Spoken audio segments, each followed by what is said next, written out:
자, 구약에서 우리 신약이라고 하면 이사야서입니다. 그리고 신약에서 구약을 발견할 수 있는 책이 히브리서입니다. 히브리서.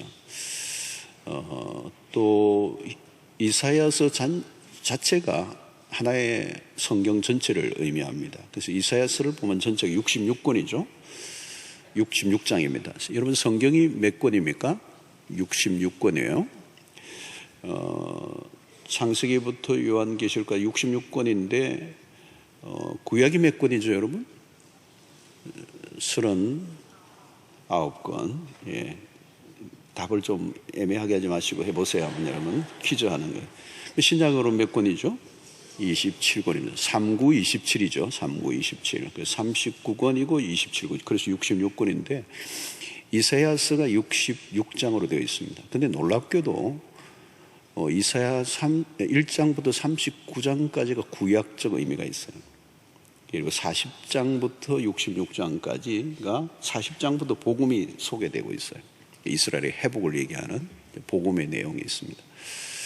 그리고 이사야서가 구약에서 가장 신약적 메시지를 담는 이유가 뭐냐면 이사야서는 어느 누구보다도 메시아에 대한 예언이 이 선지서에 가장 많이 있습니다. 대선지서라고 그러죠. 이사야가 이제 이사야서에서 가장 많이 나오는데 분량도 많거니와 그 안에 가장 놀라운 것은 메시아에 대한 예언이 선명하게 그려져 있고 특별히 고난받는 종에 대한 예언이 이사야서에 있습니다.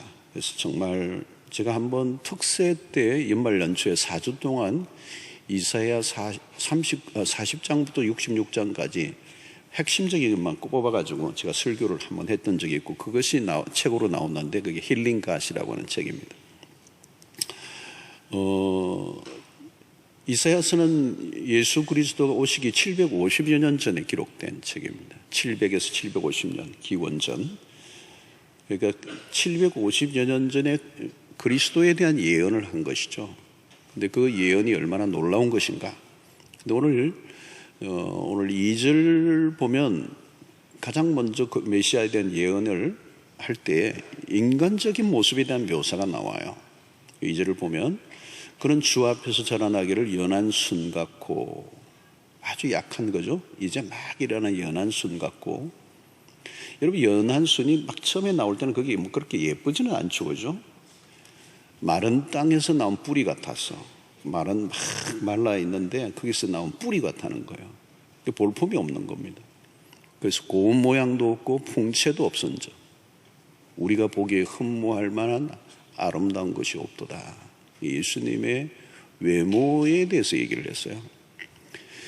52장 14절에는 이런 표를 씁니다. 전에는 그의 모양이 타인보다 상하였고 그의 모습이 사람들보다 상하였으므로 많은 사람이 그에 대하여 놀랐거니와.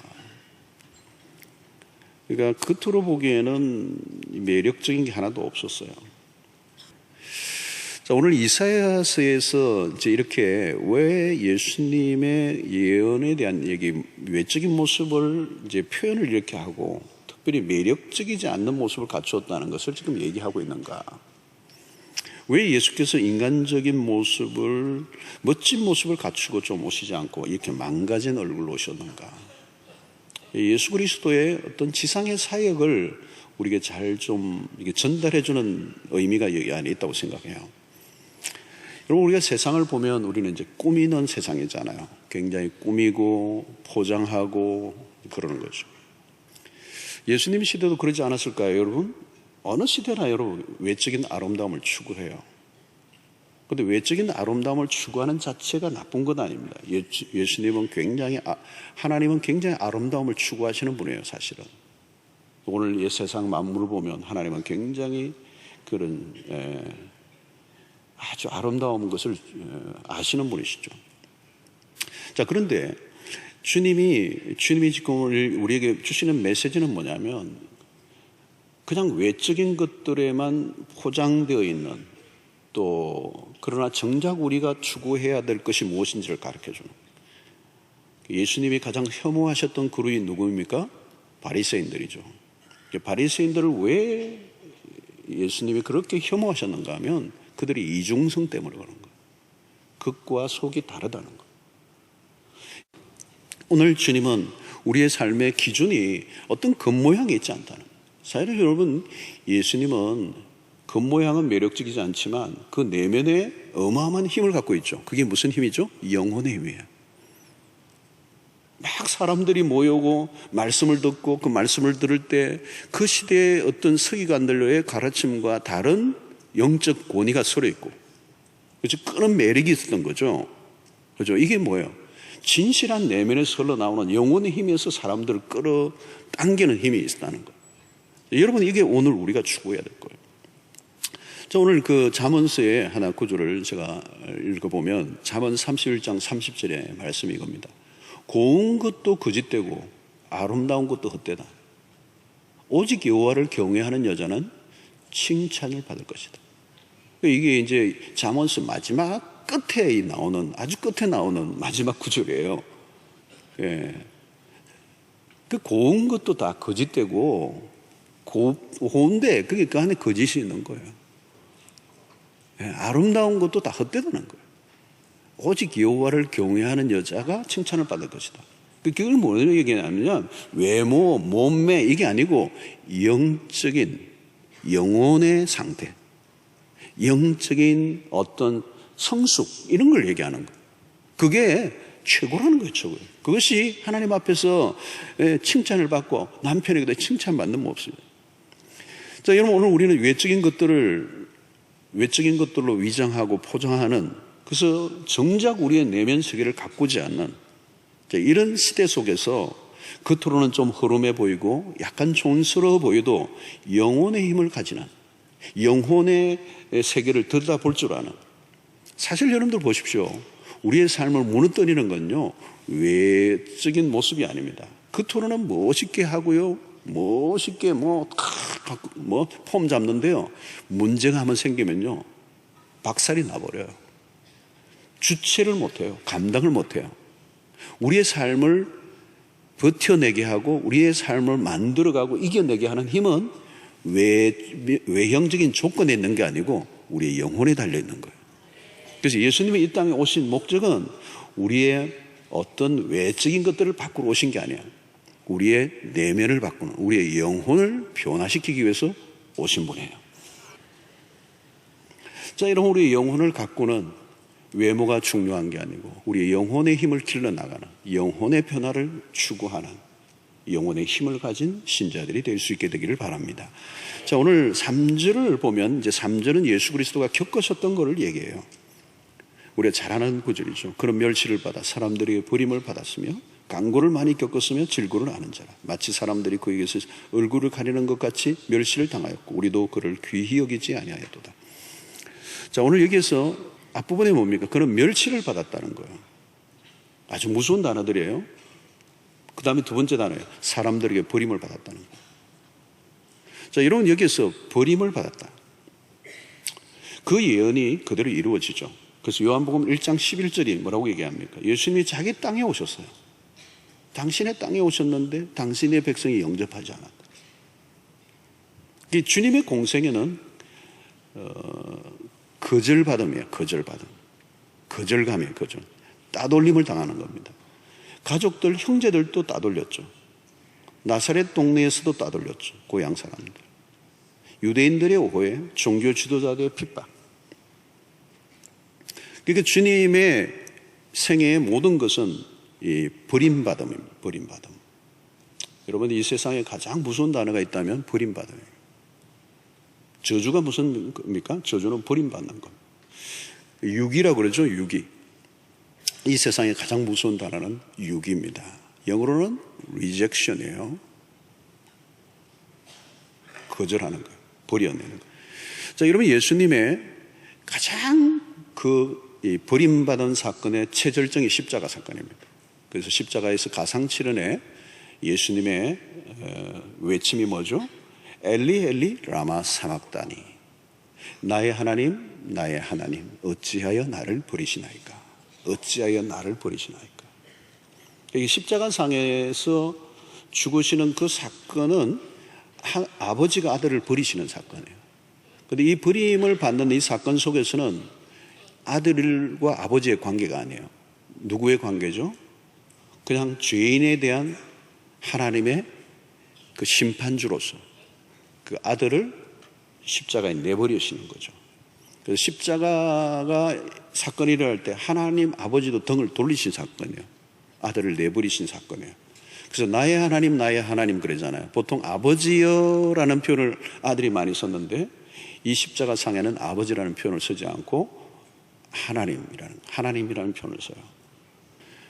여러분, 예수 그리스도가 이 땅에 오셔서 우리를 위해 행하신 일이 뭘까요? 그 버림받으신 그 사건을 통하여 우리로 하여금 하나님에게 환대받는 인생으로 바꾸시기 위하여, 그분이 버림받으심으로 우리는 하나님 안에서 이제 용서받고 이해받고 사랑받는 존재로 우리를 바꾸시기 위하여.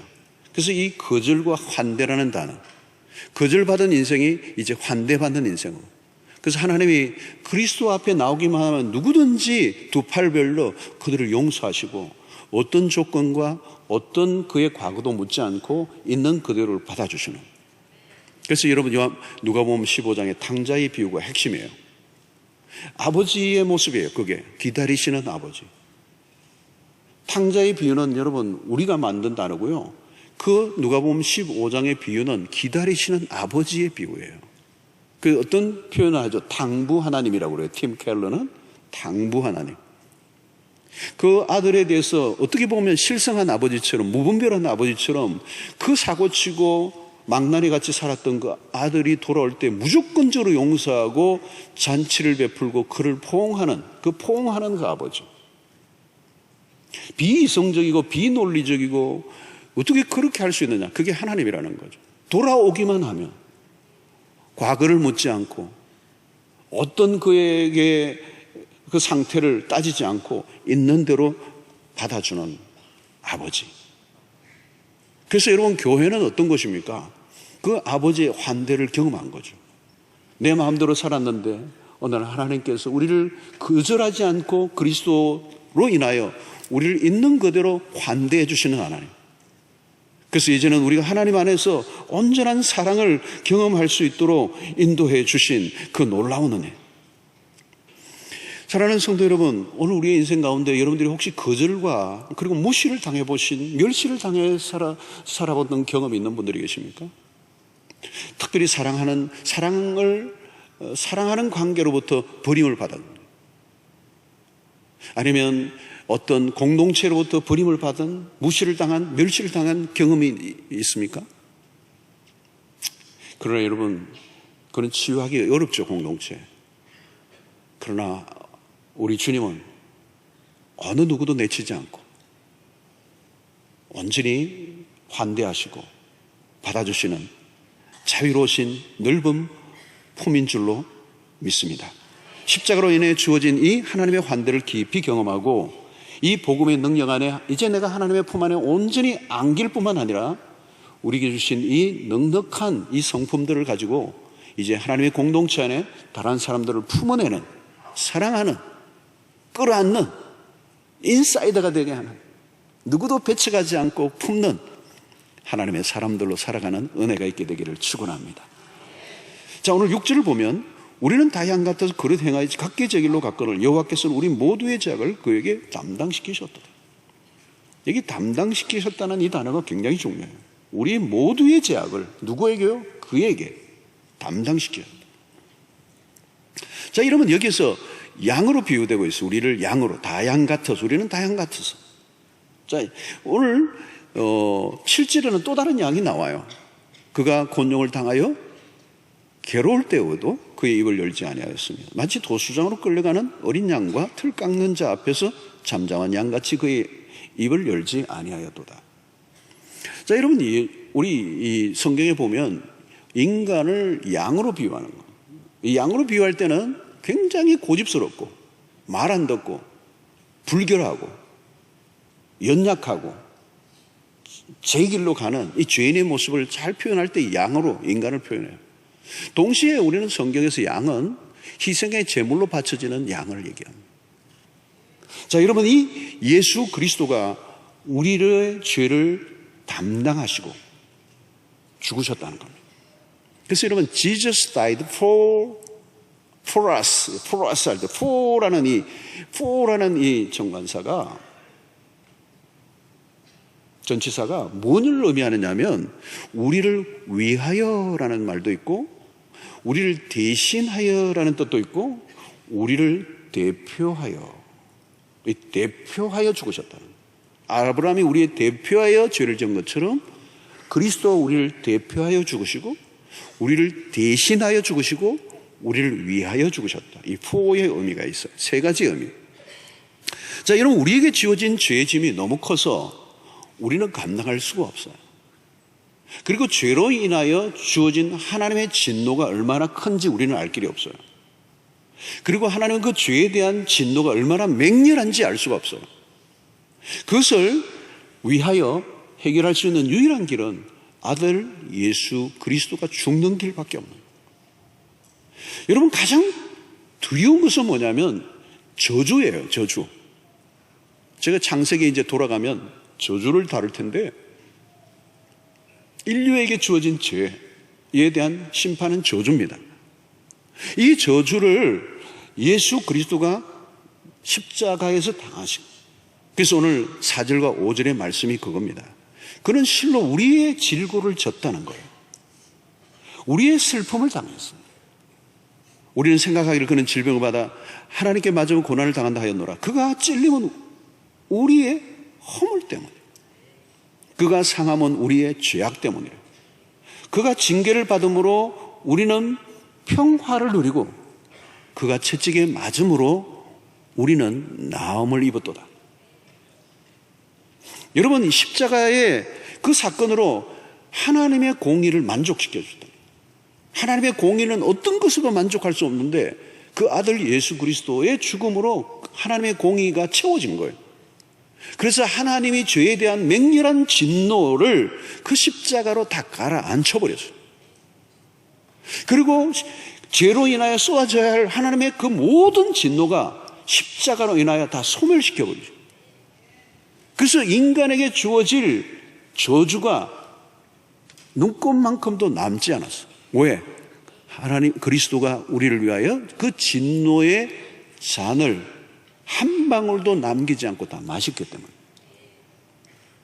그러니까 여러분, 이 잔이라는 개념이 겟세마네 동산이 있잖아요. 이 잔을 내게서 옮기시옵소서.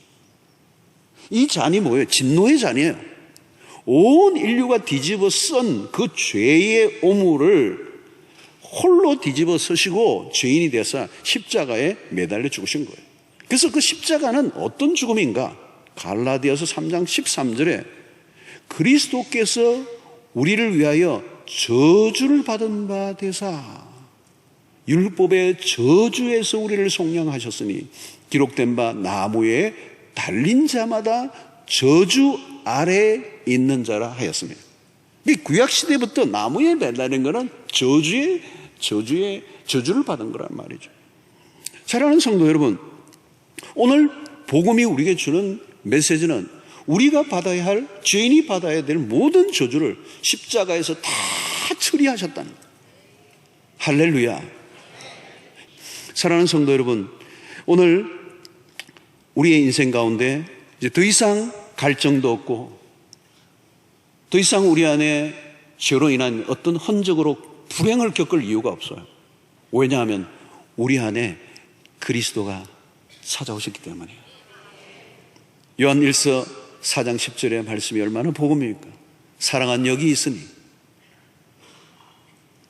띄워주세요. 한참 뒤에 가죠. 요한 사랑은 여기 있으니 우리가 하나님을 사랑한 것이 아니요 하나님이 우리를 사랑하사. 우리가 하나님을 사랑한 게 아니에요. 하나님이 우리를 사랑하신 거예요. 하나님이 우리를 사랑하사 우리 죄를 속하기 위하여 화목제물로 그 아들을 보내셨습니다. 로마서 5장 8절이죠.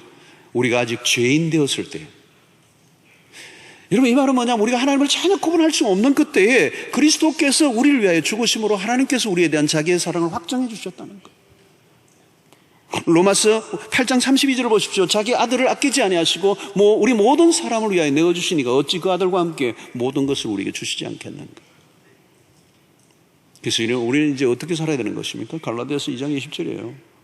내가 그리스도와 함께 십자가에 못 박혔나니 그런 적 이제는 내가 사는 것이 아니요 오직 내 안에 그리스도께서 사시는 것이다. 이제 내가 육체 가운데 사는 것은, 내가 육체 가운데 이제 사는 것은 나를 사랑하사 나를 위하여 자기 자신을 버리신 하나님의 아들을 믿는 믿음 안에서 사는 것이라. 기가 막힌 말씀이에요. 이제는 내가 사는 게 아니에요. 내 안에 그리스도가 사시는 겁니다. 2000년 전에 그리스도가 죽으셨던 그 사건을 그대로 믿음으로 받아들이면 이제는 내가 사는 게 아니고 내 안에 그리스도가 사신다는 겁니다. 내가 사는 게 아니라, 내가 살면 안 돼요, 여러분. 내가 아니라 내 안에 그리스도가 사시는 사람입니다. 여기서 나는 누구입니까? 에고입니다. 에고 센트릭. 뭡니까, 여러분? 자아중심. 이 자아는 뭐예요? 죄의 지배를 받고 있는, 죄로 뒤덮여져 있는, 죄에 뒤범벅이 되어 있는 이 내가 살면 이건 소망이 없어 죽는 겁니다. 영적으로 전혀 분별이 없고 하나님을 알아보지도 못하는 그 철저히 죄에 포장이 되어 있는 나는 그리스도와 함께 이제 십자가에 못 박혔나니 이제는 내가 사는 것이 아니요 내 안에 그리스도가 사시는 것이라. 여러분, 오늘 이제 내가 사는 것 아니요 내 안에 그리스도가 사시는 이 삶은 전혀 다른 삶이에요. 이제 저주의 영향력이 다 사라지고 내 안에 사시는 그 생명의 주가 내 인생을 주관하시는 삶. 요한복음 14장 12절 보십시오. 그래서 예수님이 이런 약속을 합니다. 내가 진실로 너희에게 이르노니 나를 믿는 자는 내가 하는 일을 그도 할 것이요. 여러분, 귀가 번쩍 뜨이지 않아요? 여러분, 어떻게 예수님이 우리에게 이런 얘기를 하는 거예요? 나를 믿는 자는 내가 하는 일을 그도 할 것이요 또한 그보다 큰 일도 하리니 이는 내가 아버지께 감이라. 여러분, 여기서 성령을 약속하세요. 보혜사 성령이 우리 가운데 오시면 우리를 통하여 놀라운 일이 일어나고 사도행전에서 일어나는 위대한 역사들이 일어나고 남녀 종들에게 부어주는 성령이 우리 안에 거하시면 그 성령의 능력이 우리를 새로운 창으로 이끌어주고 죄에 시달리고 저주 아래 살아갔던 인생이 이제는 생명의 열매를 맺는 그 거대한 생명의 빛 안으로 들어가는 놀라운 은혜를 우리에게 허락해 주신 것입니다. 이번 한 주간 십자가의 은혜, 이 십자가의 능력에 깊이 사로잡히시고 이 십자가의 메시지, 여러분, 성경은 그 핵심 가운데 십자가가 있어요. 십자가를 이해하지 못하면 성경이 열리지 않아요. 십자가를 발견하면 어마어마한 능력이 그 안에 있고 그 십자가 안에 모든 인생의 답이 다 있어요, 여러분. 최근에도 폴 워셔라고 하는 사람의 그 십자가에 관련된 책을 읽는데요, 그분이 이 두꺼운 책에서 계속 무슨 얘기를 하느냐면 이 십자가는 도무지 우리는 일평생 들여다봐도 알 길이 없는 거예요. 너무도 깊고 너무도 다양하고 너무도 화려하고 너무도 오묘한 진리이기 때문에 그 십자가에 감춰진 것은 우리가 다 헤아릴 길이 없다는 거예요. 그것은 십자가는 하나님의 비밀이죠. 그 사람들은 그것을 무시하고 멸시하고 그것을 오히려 미련한 것으로 여겼지만 십자가는 하나님의 지혜요 하나님의 능력이다. 최근에도 저는 메시아의 죽음이라고 하는 1, 2권의 책이 있는데요, 이 그리스도의 십자가의 죽음에 관련된 것만 해도 그 마지막 7일간의 그 예수의 생애에 관련된 것을 고대 문헌까지 다 뒤져가지고 이 두꺼운 책을 2권이나 찢었어요. 2권이나. 제가 읽었는데 얼마나 힘드는지. 심오하고 오 하나님이여, 우리를 위하여 어찌하여 이렇게 놀라운 일을 행하셨나이까. 그 십자가에 더 가까이 가는 이번 한 주간 되시기를 주의 이름으로 축원합니다.